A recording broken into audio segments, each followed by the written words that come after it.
Halo semuanya, kami perkenalkan kami dari kelompok 9. Kami akan mempresentasikan mengenai kasus penanggulangan keadaan darurat radiasi. Next. Di sini ada nama-nama anggota kami, yaitu Karmi Tamala, yang kedua Nanda Rizky, yang ketiga Nabila Putri, yang keempat Ella Azahra, yang kelima Gede Thierry, keenam Maulidia Maya, dan terakhir Ananda Yuliana. Oke, baik. Di sini sebelum kita menjelaskan seluruhnya, nanti isi-isinya yang dibahas oleh teman-teman saya di sini akan menjelaskan definisi dari penanggulangan keadaan darurat radiasi itu seperti apa. Jadi, dalam KBBI, tanggulang itu berarti menghadapi, mengatasi, dan ditambahi oleh awalan pe dan akhiran an, sehingga kata tersebut menjadi penanggulangan yang berarti proses, cara, perbuatan menanggulangi. Keadaan sendiri artinya sifat atau perihal, sedangkan darurat itu berarti sukar atau sulit yang tidak yang terjadi tidak tersangka-sangka, yang memerlukan penanggulangan segera. Sehingga bisa disimpulkan arti dari penanggulangan adalah penanggulangan keadaan darurat adalah cara atau proses perbuatan menanggulangi keadaan bahaya yang dapat mengancam kesehatan dan kesehatan manusia, keru, uh, ber, bisa berupa kerugian harta benda atau kerusakan lingkungan.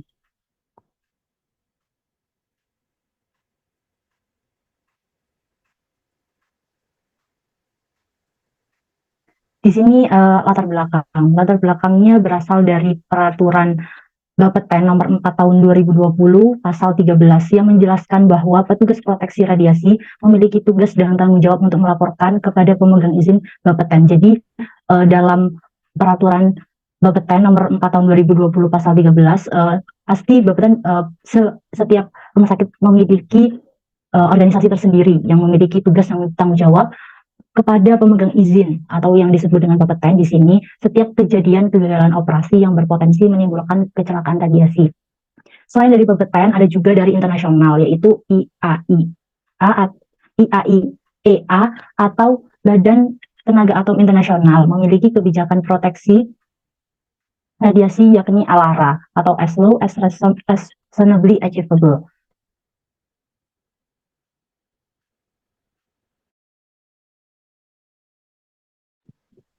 Oke, sebelum kita berlanjut kepada studi kasus, ada beberapa hal yang kita kategorikan sebagai unsur-unsur penanggulangan keadaan darurat yang sebelumnya telah ditetapkan oleh IAEA.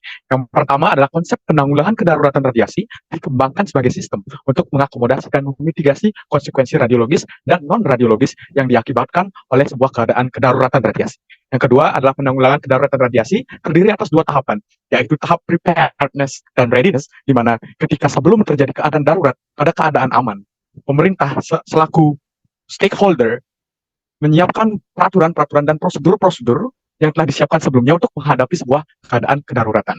Kemudian yang kedua adalah proses adaptasi dan implementasi prosedural, di mana prosedur-prosedur yang sebelumnya telah ditetapkan pada masa tahap preparedness and readiness bisa diimplementasikan dan diadaptasi sesuai dengan keadaan kedaruratan yang terjadi. Kemudian lanjut ke prosedur awal penanggulangan kedaruratan radiasi, di mana apabila ditemukan atau terjadi sebuah keadaan kedaruratan radiasi, maka ditentukan terlebih dahulu. Yang pertama adalah identifikasi terhadap jenis bahaya, area terdampak, dan sumber kontaminasi. Apakah area terdampak ini memiliki luas yang sesuai untuk sebuah prosedur dilaksanakan. Begitu pula dengan sumber kontaminan, apakah sumber kontaminan ini berada dalam lingkup sebuah negara atau berada di luar negara tersebut. Yang kemudian dilanjutkan dengan prosedur awal yang kedua, yaitu menentukan prosedur yang dianggap efektif untuk menanggulangi keadaan darurat. Adapun yang keempat adalah tujuan dari penanggulangan kedaruratan. Yang pertama, mengendalikan situasi dan manajemen konsekuensi. Yang kedua adalah menyelamatkan nyawa. Yang ketiga, menghindari dan meminimalisir kejadian efek deterministik. Yang keempat, memberikan pertolongan pertama. Yang kelima, menurunkan resiko efek stokastik. Yang keenam, menjaga publik tetap mendapat informasi yang aktual. Yang ketujuh, sebagai mitigasi konsekuensi non-radiologis. Yang kedelapan, sebagai proteksi properti serta lingkungan. Dan yang kesembilan adalah sebagai upaya pemulihan kehidupan sosioekonomi yang normal. Baik, selanjutnya mengenai kasus-kasus yang telah terjadi. Pertama yang paling disoroti yaitu pada tahun 2020 di Serpong, Indonesia. Di mana di sana telah dilakukan pada tanggal 30 sampai 31 pemantauan oleh Bapeten. Di situ terjadi terhamburnya CS137 di sebuah perumahan, dan telah ada beberapa yang selanjutnya mengenai kasus-kasus yang akan kami angkat dan kami soroti pertama yakni kasus yang telah terjadi di Indonesia pada tahun 2020 di sebuah perumahan yang berada di Serpong, di mana telah tercecer CS137 di sebuah komplek tersebut dan terdeteksi ada dua pasien yang terkena, yakni dengan paparan sebesar 0,05 milisievert dan 0,12 milisievert. Lalu berikutnya kasus tersebut sangat berbeda dengan 3 kasus sebelumnya yang terjadi pada tahun 1986, di mana ada kesalahan waktu kita melakukan penelitian, di mana PLTN Jetball itu melakukan penelitian dengan mengurangi daya yang seharusnya. Jadi di situ di area tersebut juga tidak menyempatkan proteksi radiasinya sehingga bocor dan terjadi ledakan yang sangat dahsyat. Selanjutnya terjadi juga pada tahun 1999 di Jepang, tepatnya di PLTN Tokaimura. Di situ juga karena didukung oleh adanya gempa yang dengan level 9 dan juga tsunami membuat PLTN tersebut meledak dan terjadi ledakan yang dahsyat juga. Dan selanjutnya dilanjutkan pada tahun 2011 terjadi juga di Jepang pada PLTN Fukushima Daiichi. Itu juga merupakan kesalahan saat melakukan sebuah penelitian juga, di mana telah diutus 3 orang praktisi melakukan sebuah penelitian dengan mencampur sebuah bahan radiasi, di mana ketiga praktisi tersebut masih sangat kurang pengalamannya sehingga mereka mencampurkannya dengan asal-asalan. Lalu terjadilah ledakan yang hebat. Dan dari ketiga praktisi ini yang hanya selamat hanyalah 1, dan yang kedua orang lainnya telah meninggal dunia, dan salah satu dari orang yang meninggal dunia itu telah dilakukan penelitian kepadanya untuk di mana dokter-dokter berusaha untuk menghidupkan beliau, tetapi berakhir gagal karena dia terkena dosis yang begitu besar melebihi batas dosis yang telah ditetapkan. Selanjutnya mengenai kasus-kasus yang serupa yang terjadi di Serpong, terjadi pada 2 kasus yang akan kami angkat. Mengenai pertama di Brazil pada tahun 1987, di mana diketahui ada 2 pasang pencuri yang telah membawa CS137 dari sebuah radioterapi. Jadi sepanjang jalan yang ia lalui terkena oleh paparan radiasi. Baiklah, yang selanjutnya yaitu pada tahun 2011 di Korea Selatan. Terjadi yang sama, di mana sepanjang jalan raya itu telah terkontaminasi oleh radioaktif sebesar 2,5 mikrosievert.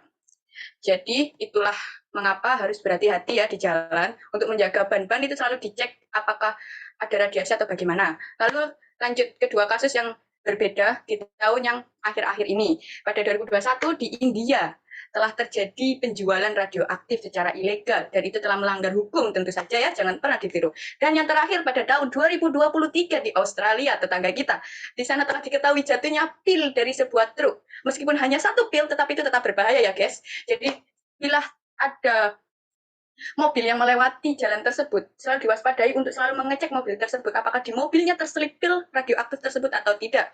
Nah, selanjutnya next kepada teman saya akan menjelaskan efek-efek dari kasus-kasus ini.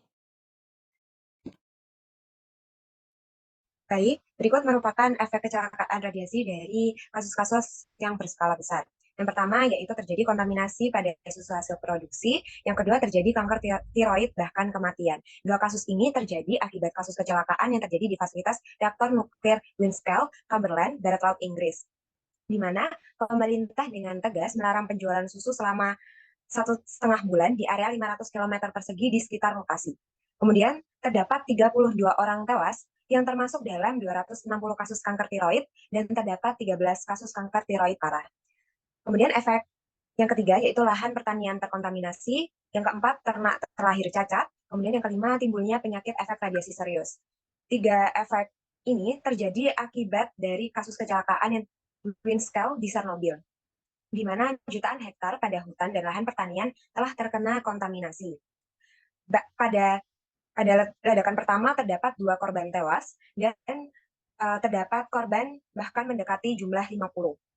Kemudian juga terdapat puluhan korban lain yang terkena dampak berupa penyakit radiasi serius yang kemudian meninggal dunia. Radioaktif tersebut tersebar pada wilayah Belarus, Rusia, dan Ukraina, bahkan juga tersebar hingga wilayah barat pada Prancis dan Italia, sehingga ratusan ribu penduduk dievakuasi. Namun juga terdapat ratusan ribu penduduk yang lain untuk menetap di daerah kontaminasi, sehingga akibatnya banyak hewan ternak yang terlahir cacat dan timbul beberapa ribu penyakit pada manusia. Bahkan kematian yang disebabkan kanker yang akan diperkirakan terjadi dalam jangka panjang. Efek yang keenam yaitu terjadi kontaminasi pada makanan dan minuman. Yang ketujuh, terjadi kontaminasi pada ikan dan makhluk hidup lain yang berada pada laut. Dua efek terakhir ini terjadi akibat kasus kecelakaan PLTN di Fukushima, Daiichi, Jepang bagian utara. Pada kasus ini, pemerintah menetapkan adanya zona larangan sejauh 30 km di sekitar fasilitas dan area tanah seluas 20 km di sekitar pembangkit yang mencakup hampir 600 km yang dievakuasi. Sekitar 47.000 penduduk meninggalkan rumah, sehingga pemerintah Jepang juga mengeluarkan peringatan tegas terhadap konsumsi makanan dan air. Oke, kita masuk ke case study, di mana kasus yang saya ambil adalah kasus yang sangat relevan karena terjadi di Indonesia, dan juga Indonesia tidak punya sebuah nuklir reaktor untuk penghasil energi listrik. Jadi kasus-kasus di Chernobyl, kasus-kasus di Fukushima, dan kasus-kasus lainnya yang menyangkut tentang kegagalan sistem fungsi atau eksperimen yang dilakukan di sebuah elektronik nuclear power plant tidak begitu relevan jika kita kaitkan dengan kondisi kita di Indonesia. Di Indonesia sendiri, pemanfaatan zat radioaktif bisa di bidang industri, dan juga yang paling prominent tentunya adalah pada bidang kesehatan. Nah, salah satunya pemanfaatan di bidang industri bisa kita lihat efek negatifnya pada kasus yang kita bahas kali ini. Baik, saya bacakan beritanya. Kontaminasi radioaktif ditemukan di wilayah Serpong dengan estimasi laju dosis sebesar 148 mikrosievert per jam dengan 2 penduduk yang mengalami kontaminasi masing-masing sebesar 0,12 milisievert dan 0,5 milisievert. Kemudian, apa yang bisa kita analisis? Jika kita kaitkan dengan 4 unsur yang saya sebutkan sebelumnya, di mana pada masa aman atau readiness and preparedness state, sebuah pemerintahan sebagai stakeholder, dalam ini Bapeten, sebagai perpanjangan tangan pemerintah, harus memiliki prosedur awal untuk menangani kasus-kasus kedaruratan seperti ini. Jika kita lihat dari gambar, dilakukan beberapa langkah sebagai prosedur. Nah, langkah-langkah ini apabila kita merunut kembali kepada unsur-unsur yang saya paparkan sebelumnya, maka kita lihat di sini dilakukan ekskavasi.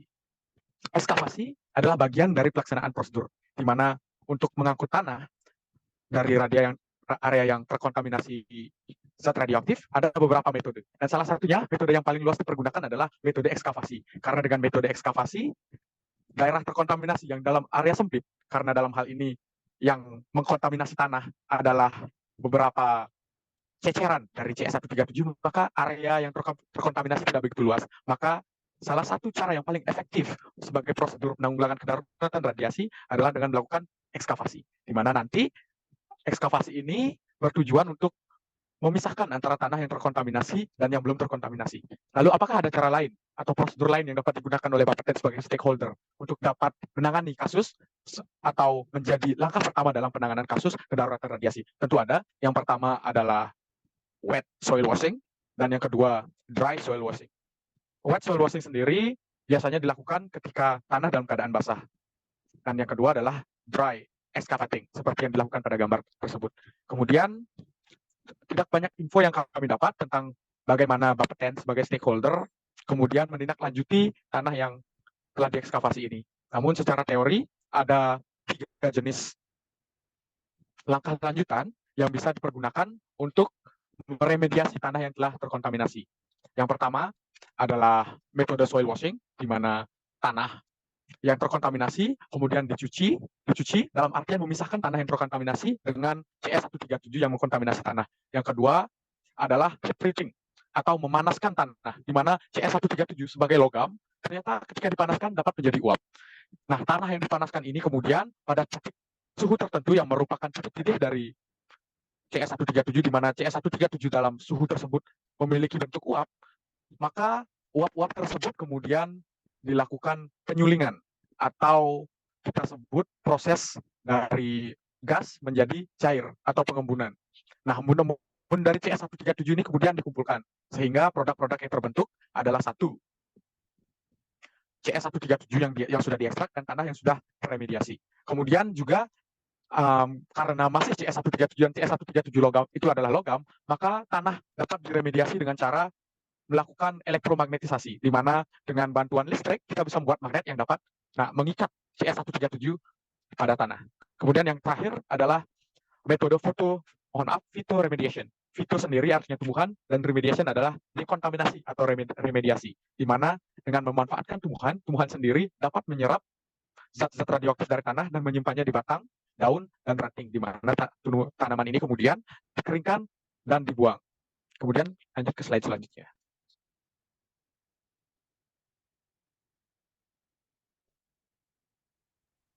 Oke, jadi kita masuk ke dasar pengembangan prosedur penanggulangan kedaruratan radiasi. Dalam ketentuan kelima dalam General Safety Requirement IAEA bagian ke-7 menyebutkan bahwa pemerintah memiliki tanggung jawab dan kewenangan untuk memastikan strategi proteksi radiasi dikembangkan, terjustifikasi, dan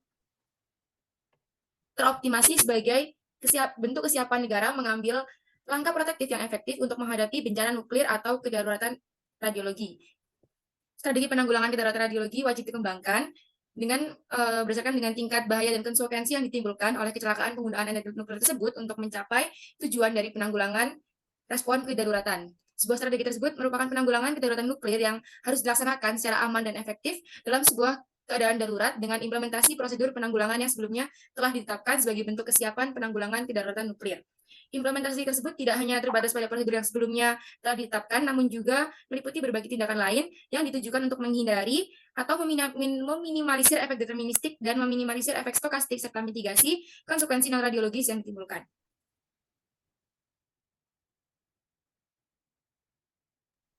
Selanjutnya, next ke slide berikutnya.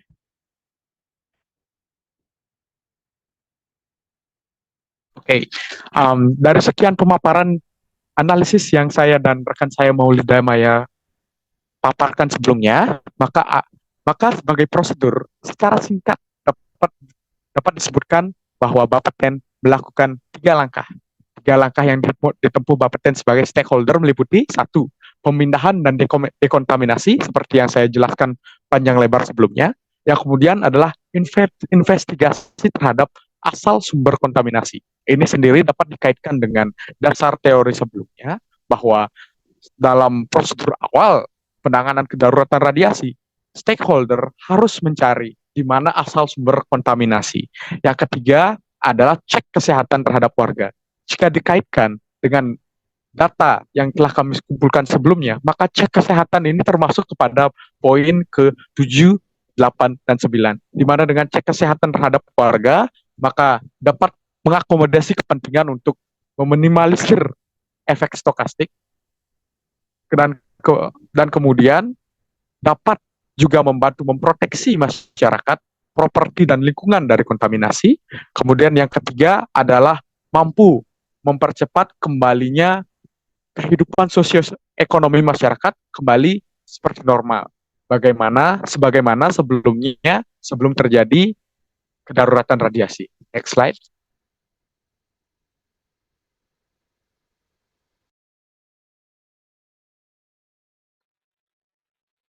Dari semua pembahasan dan analisis yang sudah dipaparkan oleh teman-teman saya, maka dapat diambil kesimpulan bahwa penanggulangan keadaan darurat adalah cara atau proses perbuatan menanggulangi keadaan bahaya yang dapat mengancam keselamatan dan kesehatan manusia, kerugian harta benda atau kerusakan lingkungan. Konsep dari prosedur penanggulangan kedaruratan radiasi meliputi pertimbangan-pertimbangan mengenai aksi protektif dan aksi lain sebagai bentuk respon kedaruratan baik secara individu atau dalam kelompok. Penanggulangan kedaruratan radiasi memiliki beberapa tujuan, diantaranya mengendalikan situasi dan mitigasi konsekuensi yang ditimbulkan kedaruratan radiologis, serta menghindari atau meminimalisir kejadian efek deterministik. Asesmen tingkat bahaya ditujukan untuk memahami potensi bahaya dan langkah-langkah mitigasi yang dapat diambil sebagai bentuk manajemen risiko. Bapeten menempuh 3 langkah yang dijadikan stakeholder sebagai upaya penanggulangan kasus kecelakaan radiasi di Indonesia, yang meliputi pemindahan dan dekontaminasi terhadap tanah di lokasi setempat, investigasi terhadap asal sumber kontaminasi, dan yang terakhir, mengecek kesehatan terhadap warga.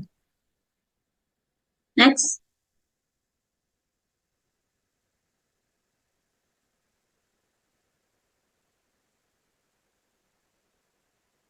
Sekian presentasi dari kelompok kami. Apabila ada kurang dan lebihnya mohon dimaafkan.